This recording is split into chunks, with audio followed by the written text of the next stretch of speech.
Today on Criminal Minds, we get into the minds of the criminals. Stay tuned. You're tuning into the destination for TV superfan discussion, AFTERBUZZ TV. And now, let the buzz begin. Yes! I thought that was good. Thank you. Criminals committing crime. Oh, that was voice. so hard. You need that You nightline should've done voice. it. No, you did it great. I was just punctuating. That was hard. That was fantastic. Welcome back, everybody. Back to AFTERBUZZ TV. We're here doing Criminal Minds after show. We're back. We took a month off, but we're back. Don't worry. I'm your host, Marisa Serafini. You can follow me on Twitter at SeraphiniTV. Joining me, as always, I'm Michelle Cullen. You can find me on Twitter at Michelle_Cullen. Yes. And I'm Chris Howard. After taking those months off, our minds are all more criminally oriented. criminally. I'm Chris Howard. Reach out to me at Chris Howard Live on Twitter and Instagram. Yes. Yes. All right. We are covering the episode 9, Profiling 202. I loved it. Yeah? Yeah, this is my Overall favorite episode thoughts. so far. Really? Why was Yes. it your favorite? What made it your favorite? Because I actually definitely wish get that and this is the episode she worked on too. She told me beforehand. I did. But apparently she has to kill you if she tells you what happened behind the scenes. NDAs. They're for making you a criminal, so you should be on the show. That's right. There we go. Then we'd have to profile you, and yeah, it was my favorite because they showed behind the scenes, and they really got into the psychology and all that. And like, I wish every episode was like this. I love it. I could watch that all day. Okay. Yeah. Michelle, your thoughts? I loved it. When this character, Tommy Yates, was first introduced back in season 7, that was really the first time that they did this style of intense profiling and education. And it was just so great. And to continue on that storyline, and Virgil Williams wrote that episode and this episode, so it was a very cohesive storyline within Rossi's life in particular, but all of theirs. So I thought it was really well done and really enjoyable, and it felt very natural. I really liked it because, this show has been around for seasons now, and I liked how every episode so far this season felt like a brand new episode, like breaking away from their stereotypical formulaic way that they have every episode. And the way that they say quotes now at the end, wasn't That's interesting, a voiceover of a quote, it was actually one of them saying a quote, like there are different ways of shaking things up, but it's still true, and it still rings every beat of what the show is. And there are different angles of approaching the same thing. I really enjoyed it. I think this was a great episode. Definitely a good episode to return back after the hiatus. And this episode dealt with all Rossi, which is great because I feel like every time we get a Rossi storyline, it's always very tragic and very sad. That's true. And I think they did this very well because it's really just picking back up where we left off in a really, really sad narrative. And seeing how it's affected him over the past, 4 or 5 years, let's say, since that tradition of Tommy Yates giving him a name on his birthday started. Just kind of the weight that's had on him, and knowing that Tommy Yates is one of the people that escaped in the mass breakout. Yeah. There's depth to it. There's good, rich character development for Rossi, showing behind the scenes, even when he talks about smoking a cigar and the things, how he likes to cook. I like to see those elements of his personality, so that it brought a vulnerability to the character that was that I really appreciated. So. Yeah, and the cool thing about this episode, again, breaking away from their formula, but I can't really recall them once saying the word unsub, because we already knew who the serial killer was, but the victims was that their slow reveal of each victim, which I kind of, sounds terrible, but enjoyed the way that they slowly reveal. You're sick. I am. I have a dark side, guys. But they were like characters that were going to be killed already. So like it just built this tension, apprehension, and anxiety, knowing that they're going to be dead, even though they preface the whole episode that he always tells us someone who's already died years ago, and then we find them. But just knowing it's going to happen hasn't happened yet. scary. Yeah, put a little pressure on the episode. Are they gonna reach him before he kills the victim or not? Yep. Yeah. And they didn't really until the last one. Yeah. Yeah, and it said a lot about Rossi and how he dealt with it. And I liked how going away from their conventions, bringing more people into this particular storyline, because I feel like Rossi is an individual sufferer.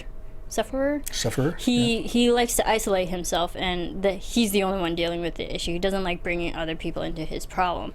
But the fact that he had the whole team based on the seminars that they're giving, he had them help. What were your thoughts of the seminars and what we got out of them? I thought it was good. When we were first introduced to Tommy Yates, it was an undergraduate criminology class, so there was a different caliber of learning and a different level of knowledge presented to the team. Mm-hmm. It was definitely more education-based. This became an active case very quickly. Or it was always an active case. We just, as the audience, didn't really know it yet because we weren't really aware that Tommy Yates... How they presented it, how the episode unfolded. Yeah, how it unfolded. But having it be a seminar where they're on the clock, on the job training to learn about profiling, why wouldn't you utilize them in that moment? Because everything... It's a lot of brains. Everything has changed about this killer. Mm-hmm. And they need to figure out why, Can't go off the old profile. Yeah, no, I think it's super intelligent because then you get all those minds there, mind storming to come up with answers, and they're absolutely likely to throw out some ideas that wouldn't pop to the surface of your consciousness if you were, just the 4 or 5 people on the case. Mm-hmm. So I thought that was really cool, and it was interesting to see how the way that they do the profiling. That's, I think, what really was the coolest part of the episode for me, was to see that there was an edge of reality to it, and I don't know how real it actually is.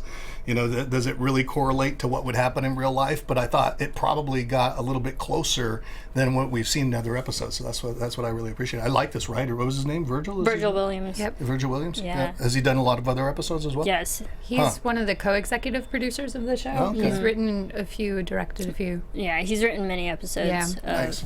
Back in when season 7 was actually airing, Criminal Minds used to do a live chat. I don't think they do it anymore. They used to do a live chat with either a director, a writer, or one of the main stars of the episode. Did they ever do it just with criminals? Oh, yeah. No. We're going to do a live chat with criminals this minute. I wouldn't want to get into the minds. Yeah. Unless it's on the show. Yeah. But they would do live chats with, general audience member, such as myself. And Virgil Williams was actually one of them, and I actually asked him a question. Did you get it answered? He answered, yeah. Do you remember what it was? It was the episode in season 7, where the little kids were abducted. And I asked, I was like, how difficult is it to write a story, such a dark story, having kids in it? Does that change anything? He's like, you have to realize that kids are on the show. They know what they know it's fake. They know they're actors, and it's a different mentality that they have when you film the show compared to what we see afterwards. I thought that was interesting. Yeah, and that doesn't really go into the writing, but knowing that the actors know it's all fake at the end of the day. Right. Yeah. So you don't damage their young psyches. Yeah.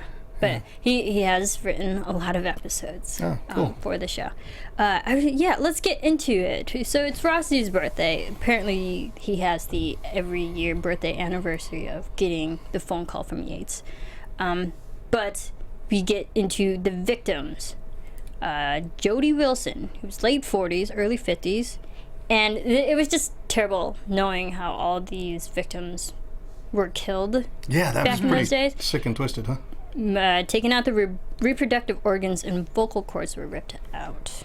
Right. And that was his MO. Because women he in their hated 40s the and fact 50s. that he had been ever born. Yep. He starved them for a few days, and then he would brutally mutilate. Mutilate the reproductive organs. Because when he was younger, he hated the fact that he was ever born. Yeah. And that's dark. Twisted. Love it. Dark twisted. His entire journey was dark and twisted. But that's the great thing about very true. But that's the great thing about the show. We understand why he is the way he is as an adult because his childhood was messed up. Yep.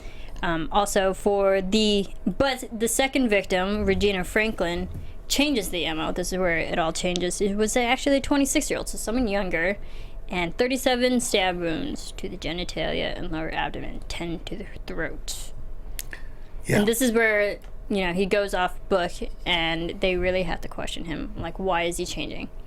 Yeah, 37 stab wounds. Like, that was the first time that I remember hearing. Did any of the other victims have that many stab wounds that we heard about? Because it's like, we know that he was overkill. Yeah, it was overkill. Yeah, because we know that he was frail, because then we're going to find out why. But the overkill, I could see somebody, in his case, I think it's because of the lack of feeling of power that he wanted and control. So going a little overkill would give him that feeling of power, I suppose. I agree with that. I also think it's expediting the process. So he doesn't know how to process the fact that he's dying, and he's still dealing with all of those feelings of wishing he was never born, and he still has the urge to kill, but he wants to kill as many people as possible. So stabbing makes it go a lot quicker. Yeah. What were your thoughts of when they were building the profile for Yates, that they kind of realized he might have tried to live out a normal life? Yeah, because he had, with Jody, because he had been with her for a little while and apparently had become her boyfriend. So that was quite revealing. And you'd have to ask yourself the questions that they asked. That's why I liked it. It's like, okay, what's this shift? He's not done this before. What's happening in his life? I thought that was fascinating. I still don't fully get it. I've watched the episode twice now, and I just, I still personally don't fully understand why he would try to have a normal life after breaking out of prison. Yeah. Like, maybe something happened in prison that we're just not aware of. Remember what happened was he was diagnosed with cancer. That's so true. now he's got cancer. What's he going to do? Possibly seek out something different, see if there's something else to be had in that type of a life, I guess. Right. And I was just trying to think. It's like, he's killed. They said it at the beginning that he has. They covered. Sorry, I'm reading my notes. It's the escaped convicts. Goodness, numbers. I can't do numbers, you guys. Escaped convicts. There was 47 victims recovered, but they claimed over 100. 101, victims. I think he said that he had killed. Yeah. Over 100 victims just in total. So a guy who has actively killed over 100 people. How does that kind of person try to resume a normal life, or try to live out an idealized version of a normal life? Well, I mean, you got to think too, if his days are numbered and he's coming out, he's like, I've only got so many days, what am I going to do with them? That's the question he's asking. It's like, I'm going to die. What is my life all about? Just like anybody would, I guess. Let's say you were an AfterBuzz host up until the time, and then you found out you're going to die. It's like, okay, shit, do I keep hosting? Do I go do something else? Do I visit my family? Do I have a girlfriend? Do I kill some more people? What do I do? I don't know. But I get it. I do get that analogy. I like. Did you ever feel bad for Yates in this episode? Now knowing that he has cancer and he's going about these women in a different way. Like, did you feel bad for him knowing that he has limited time? No. I thought he would get shot in the face instead of the stomach. Really? Yeah. And I would have been okay with that. I didn't feel bad for him, but I appreciated his human moment. That really speaks to our prison system, where he was just like, I will not go back to prison. I will not die in there. I can't do it. You're either going to have to kill me or let me kill her and run away. Like, I'm not going to go. So he'd rather die than be in prison? But I mean, I don't know if that's so bad. Well, he's going to die anyway. We're all going to die anyway. He just didn't want to die in prison from cancer. Yeah, and we also knew that, like, he had no chance of parole. He's there for, 3 lifetime sentences. So, which is interesting, because at first he said was the only thing he had to go for. Yeah, his first negotiation was to get life in prison rather than death, and now he's saying, I'd rather be dead than go back. Understandable. There, like, I do admit there were some moments I'm like, oh man. Like, he is human. Like you said, he had his humanistic moments. But I did feel bad for him. But that, again, that doesn't justify him just because his time is running out. He has to go out and pull some more and wounds kills out. someone. Yeah. You know, Well, and I think that's an interesting point that they were trying to get across in the episode, because there's even one instance where one of the coordinators says, why would you try to empathize with this monster or something like that? And Yes. he's like, they're not monsters, they're just people. That actually, that was an interesting aspect of the episode that I really got into as well. With how, to imagine sitting down with the unsub at dinner and talking to him, and having a conversation, having a normal conversation. And there was a point where Rossi said, I even think he likes me. Well, then you have to wonder, with the way that Rossi's laying things out, does he actually even kind of like the unsub? Because he was like, you got to have the rapport, you've got to have the connection, you've got to have this, we've got to look at them as people, we have to, and he's like, and I think he even likes me, and I have respect for them, he said at one point. You have to respect them like respecting your opponent. Is there some aspect, some shadow aspect of him that even likes the unsub? I'd probably say no, but it was there. yeah, it was a really interesting connection that those two had, and like how they really tie those two together, because I kind of asked the same question. I was like, why does Yates have such a fascination with Rossi? Why him out of all the other profilers that are there on the team? Well, he put him away. He's the guy who put He him away. did. Yeah. But but keep going back to him when he knows that there are other profilers around. Like, why keep that connection, and why is it so strong? But then you look, Rossi had the fascination with him. So it's like he was the one that was talking to all the victims. He was the one that, so it does. It was mutual respect, Right. I think. But even that little amount of respect that Rossi gave to him kept Yates Connected. going, and why he keeps doing this. He's living out his legend, really. Yeah. His Yeah. story. He didn't wants want to be remembered. forgotten. Yeah. And he'll live through Rossi. So I was like, that's a very twisted way to keep Rossi in your circle. Yeah. Just so I think that shows his narcissism. Just so his story is known. Right. Well, we did hear the now. Did the question come up if he was a narcissist? Because they did say he was narcissistic up front, right? He was an introvert with limited social skills. With limited Yes. social skills, but yeah, okay. But they did say narcissistic at some point. Yeah. Narcissistic. You'd have During to the be anyway. simulation. Yeah. Yeah. Which I loved, maybe a side tangent, but the simulations. You're right. Yeah. I loved how they showed the different perspectives, because every time we're watching an episode and we're watching a takedown scene, it just happens and we kind of accept it. But like, we don't really question like all the questions that they're thinking of right on the spot. Right. And I loved how they showed us like the 3 different alternate outcomes, Right. which That was is cool. like what we've never seen. It was like choose your own ending Yeah. simulation. But yeah, exactly, and it really does stand to reason. I've been in situations where, professionally, where it became really clear that the person, if you switched the type of conversation you were having with them and say, only you know how to do this, you're the only one who's got the power to overcome that, then the person goes, okay, and they'll be more compliant because you tap into that narcissistic aspect of them. So I totally get that. I thought that was cool. Right. And I love the moment where, like, if you ask one question, it could ultimately end up in a death. Or if Right. you ask this one, it can end up in 2 deaths. What if it was like that here? Why? Wow. What? I said, what if that was like that here on the panel? It could, I don't know that I would host. God, I hope not. Don't ask the wrong question. But, I did enjoy that. There was a different way of showing us what really goes on during a takedown. Because Yeah. it happens so fast, you do have to think clearly with all these questions floating around. I thought it was a really good, different way of how they show Right. Yeah. us. And it was interesting how they, when they took the shot, and they said take the shot, which was the first one, that they did. It wasn't a clean shot.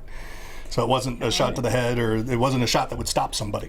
Yeah, and that ultimately came back at the end with Rossi when he finds out actually where Yates was. I mean, before we get there.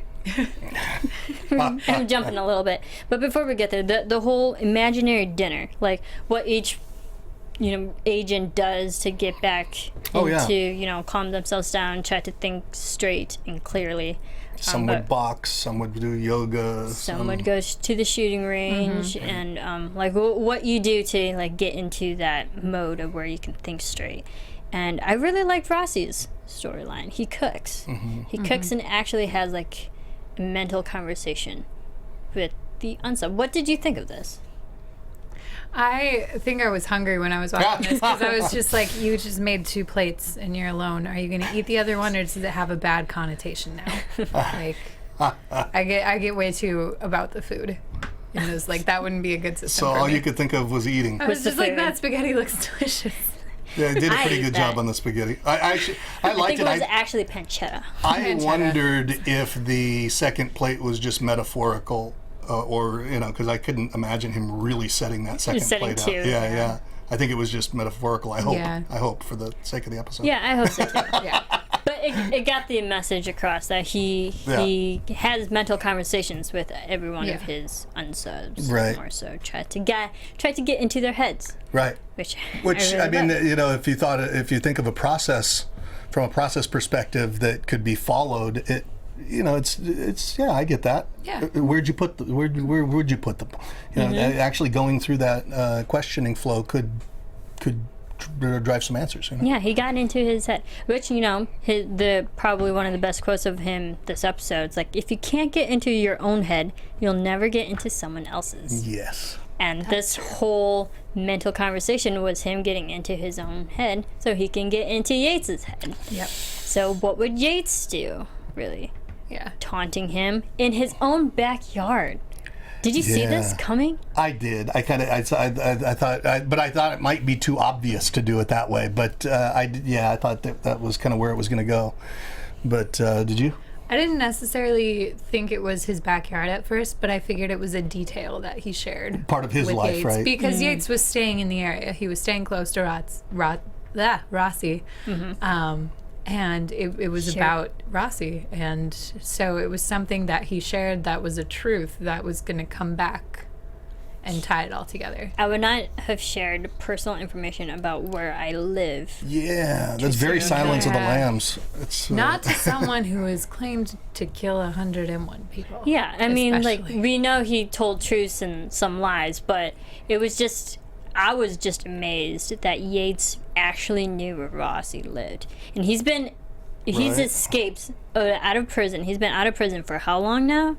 And he hasn't gone after Rossi if he knew his address. some of those little details. This whole I'm sure in real life that some of those little details just get left out and people don't really think about it. It's like, oh, should I not have my number listed or not have my address in the white pages if I'm chasing criminals? It was just a scary notion, because I mean, I can believe it was his backyard, like literally under his own nose, but I would have believed it more if Yates would have buried the bodies like right next to the Quantico office or something, like right in the heart of where agents are. So like, in a way, that would be taunting just the bureau system.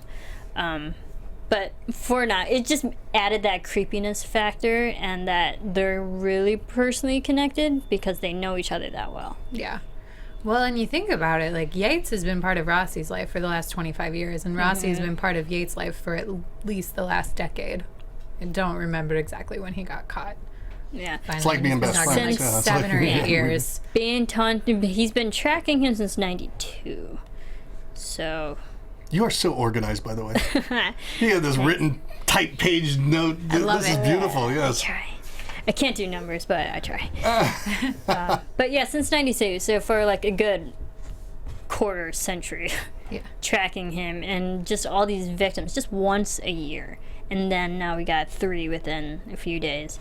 And I'm glad the last victim was alive. Yeah. Like, she led Brandy. I was surprised by that, because I was wondering, does he kill them beforehand and then take them to where he's going to dump them? But apparently he takes them right there and then does the dirty work just before he puts them in the grave, it looked like. Those were the exceptions. Were they? Because his MO was typically to starve them for several days until they were too weak to resist in any capacity, and then they were alive to feel it. So he had them. So he did, but he do that and then transport them, or did he? Okay. Yeah, because here he was doing it right where he was burying her. Yeah. Yeah.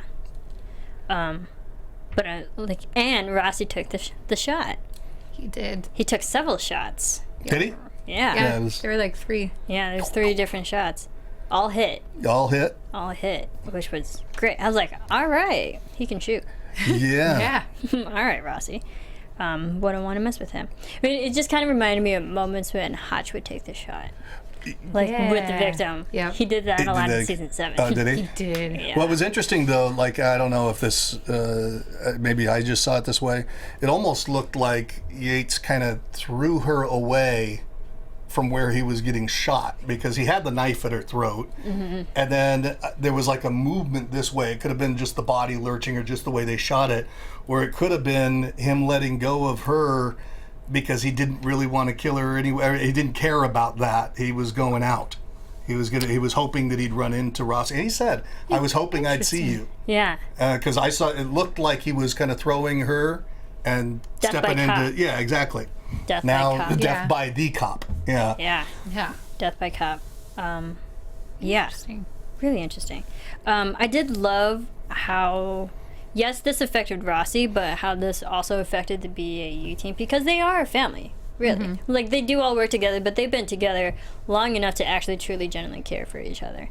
And I like love us. how, yeah. Yeah. I loved how Prentice was, really compassionate with Rossi, and like understood if he needed someone to talk to, and she was encouraging him, like, go home, go sleep it off, recollect yourself, and a good leader, what a good leader should, of the unit. And then, we also had JJ showing concern, and even Stephen Walker showing concern. Yep. Where he actually revealed more about his past with basically the audience. His first case was based on Rossi. Oh, yeah. Yeah, And they lost 3, didn't they? they lost Yep. 3 agents. The profile was off. But it just shows like how much Rossi has influenced the BAU team. Even Stephen Walker, who's brand new. But Yep. Rossi's definitely well connected. Yes. I liked it. It was like a really, we didn't get them all together really in a scene, other than maybe like at the very beginning. Yeah. But they all had their moments. They were all able to contribute, but it was definitely Rossi's episode, huh? It seems like It was all Rossi, Yeah. which is fine because I love Joe Mantegna. Yeah. Yeah, he's no, good. I think it really highlighted him and showed his strengths well. It brought vulnerability, like I said, to the character, so you get to see the softer side of the toughness in this episode, which I thought was cool. It's strangely, like, I had the feeling like I had seen it before, and maybe I had caught the original 101 or something before, but the whole thing where he was cooking just looked so familiar to me. And I thought, okay, this is where I really see his strength in this episode. I liked it. I liked the revelations that were made about his character. Yeah, you can definitely see how Rossi deals with each case, because we've seen JJ like go home and she brings it back. She brings that baggage back with her. But you see how Rossi deals with each case, which is a different way we really haven't seen Rossi. And it's got to be It's a challenging. whole different side. It's got to be challenging to take on that kind of, to live in that space. We see that at the end, and I'm sure you're going to get to that with the young agent. Oh yeah, Agent Clark. Yes. Yeah, Yeah. but I know, like, I had a friend that used to go overseas, and she would fight for women's rights in women's abuse cases. And she said eventually it just got to be so much that she couldn't have that be part of her life anymore, because it becomes all consuming. And you'd think if you're hunting down these cases and going after these people, that especially when a serial killer like this, it's prolific, it's going to be hard to take it on. How do you deal with that? So we get to see that there's many different ways of doing that, emotionally. I think not just the psychology of working out what happened, but also how do you emotionally dance with the beast. Yeah. And you find that balance. Yeah. The work life, and you can't bring that home. It's like that I completely understand. Yeah. And I was kind of surprised though from that agent, him being one of the few agents in that room that was actually answering everything and was like the most engaged in all the questions and in the conversation. And then he was the one that ended up leaving the program. Did you see that coming? Kind of. Did you really? Yeah, it's one of those things where the people who are best suited for a job may choose not to want it, and he was naturally gifted, and because of that he could think through the outcomes of how this might go down and weigh the pros and cons of his his life with his fiance and the things he wanted for his family versus his passion for the job. And for some people those don't equal out, and he chose to say goodbye to the job. And I think that that's really commendable that you can know that about yourself. Because if he had decided to go down the road and become an agent and do that, he would have been distracted in both aspects of his life because he couldn't fully commit to either one. Yeah. Yeah, I didn't see it coming, but I appreciated it when it did happen. You know, it was like, all right. And, you know, I appreciated Rossi's response where he's kind of like, well, sorry that I'm losing one of my best candidates here, but he got it. You know, you can't put a square peg in a round hole, and it's, yeah. And I agree. It's like, just because you're really good at something, you're naturally gifted at it, doesn't mean that you should do it. Because that doesn't mean you'll be happy doing it. Yeah. Just because you're good at it. Right. You shouldn't have to do it. Yeah. I really enjoy it because I think that brings the humanity within the characters too, because it is a tough job, and they said really at the beginning, like, this is a difficult position, and like, not everyone can do it, and you just have to, at the end of the day, remember what they all go through all these cases. But overall, I really enjoyed this episode. The quotes at the beginning. What madness is it to be expecting evil before it comes? That's from Lucius Aeneas. That's a great quote, actually. Seneca. Yeah. Yeah. And that was also, you know, the whole taunting of Yates, knowing that there's evil before you knew it came. And then the quote at the end, which I liked that interaction. It wasn't a voiceover. It was actually, the life of the dead is placed in the memory of the living. I love that quote. The life of the dead is placed in the memory of the living, yeah. By Marcus Tullius Cicero. But that also, you know, really resonates with Rossi's line, or Rossi's storyline, that Tommy Yates will live through him. Yeah, hopefully not too much. Hopefully not. Yeah, I chose to focus on the positive and all the victims he recovered and the families he brought closure to. There you go. Yeah. Yeah. His job had a purpose. It definitely did. All right. Anything else about this episode? It was good. I'm glad we're It back. was good. Yeah, it was good. Yeah. It was a very solid episode. Next week's look good as well. It looks good as well. So real quickly, my segment, Profile. Do that one more time. Do that one more time. Profile. Too fun. That's a whole different show. Yes, it is. I chose different notes. Two fun facts about this episode. Riggio is inspired by a family name of the writer Virgil Williams. Riggio, who was Riggio? Riggio. What was it? They mentioned Riggio. Did they? Riggio's? Yeah, Riggio. The Italian restaurant that Yeah, they Riggio. Oh, ordered the Italian from. restaurant comes from okay. The meatball sub. Riggio's was inspired by a family name. And Damon Gupton, who plays Stephen Walker, he earned his Bachelor of Music degree in trombone and music education. Nice. And there was that whole reference with him. Oh, he says, I play the trombone. So he really plays So the he trombone. really does. So they each had to pick their own thing? Is that what it was? Yeah, I wonder Just say what you would do. if we'll see that. Oh, that's interesting. That'd be cool. In a little bit, Yeah, we'll have an episode where he plays the trombone with the perp. With the unsub. Okay, anyway. I can't really imagine that happening. No. All right. But real quick news and gossip. Real quick. AfterBuzz TV News. So, I mean, we just got a new profiler, Stephen Walker, but we're getting another profiler. What? Really? Yeah, we're getting another one. Harold Perrineau, a frequent TV actor best known for his work on Lost, has joined the cast of Criminal Minds in a major recurring role, quote unquote. Interesting. He will play Calvin Shaw, a former FBI agent who was imprisoned for killing one of his informants. So we're getting another FBI agent. Who's in I'm not sure if prison he's in for profiling, killing his actually. informant. Wow. But Yeah. we're getting another FBI Now, was he agent. deep undercover in prison, or? You don't know. Yes. But we're going to find another agent amongst our midst. There you Do you go. think that's too many agents now? There's a lot.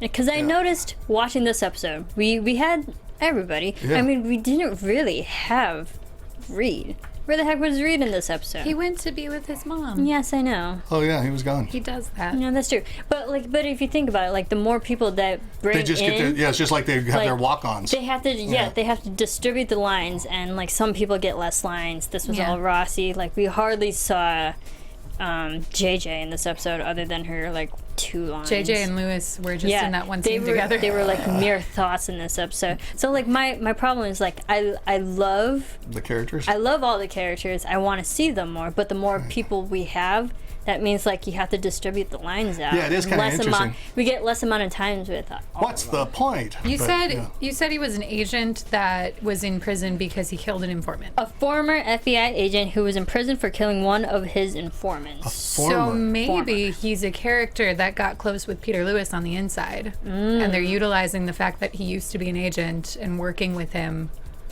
to crack something. That's what I'm going to go with.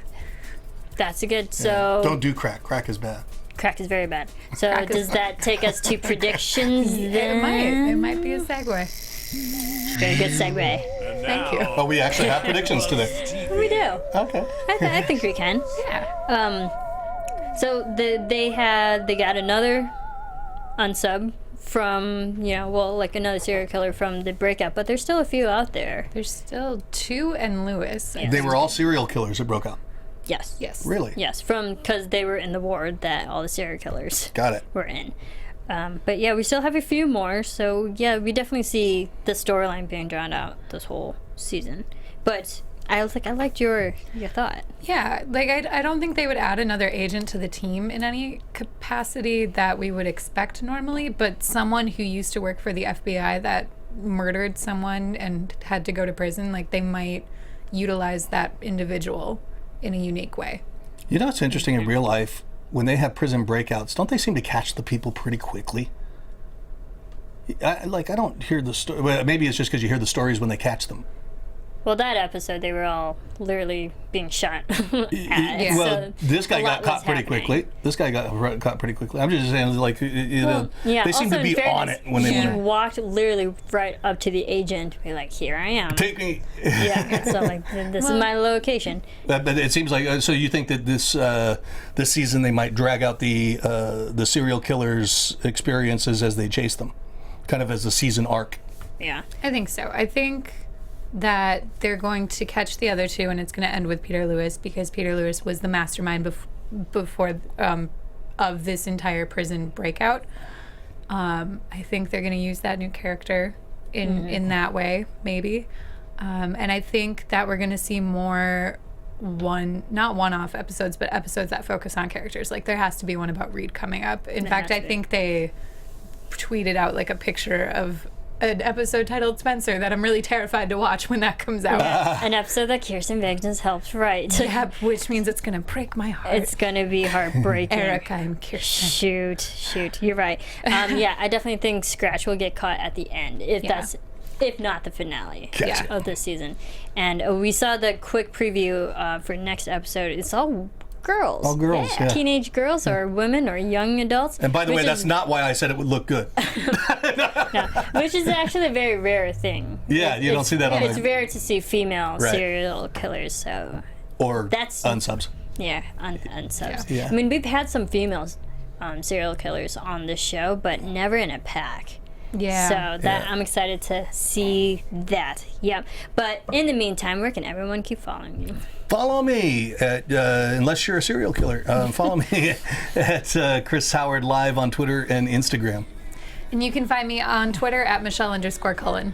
You can follow me on Twitter at Serafini TV. You can follow all of us here on Twitter, Facebook, Instagram, all those fun social media platforms at AfterBuzz TV. Keep rating, keep commenting, keep subscribing, keep talking to us, and we will talk to you. Yay, we're back. Yay! Yes, and we will see you next time.